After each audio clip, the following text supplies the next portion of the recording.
The first piece is to really own and understand the start position that we then begin to move from. So the way that I often introduce this exercise is to actually load the springs up fully. So I'm going to use 4 springs on this Gratz reformer to actually prevent the carriage from moving so that Gregory and I can work on just finding the right start position for him. So you can step towards the reformer. The way that this position gets set up is with the hand that is far from the foot bar, set up on the far shoulder block. The opposite foot goes into the front of the foot bar here. And the way that I would like this exercise to be set up is with a foot parallel that has the ability to move in and out on top and around the foot bar, because your positioning in relationship to the foot bar will change throughout the exercise.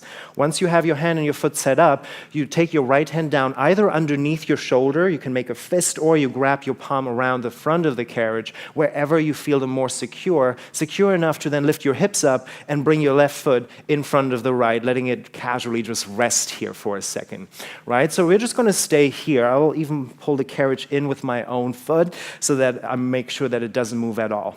One of the things that you want to get done first is to create distance between your left hand on the side and your left hip to really lengthen out, having your shoulders square with the side of the carriage and that right leg securely anchored into the foot bar.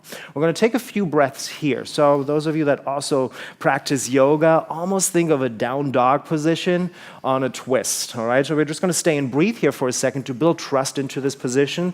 Keep in mind the 4 springs, hold them in place. And then once you own this position, just unravel the left leg to step it down. We'll do the same thing on the other side. So again, I talked about different hand positions being available. The one that Gregory chooses is the most commonly used one. And for his frame and his shoulder width, this is probably the most appropriate for him to work from. So set yourself up on this other side.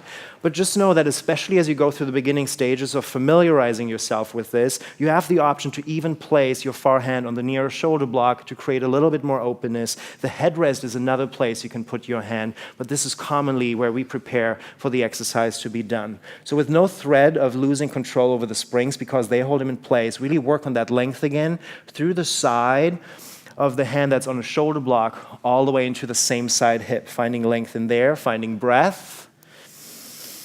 Once you feel like you have that, you unravel the right foot, you step on down.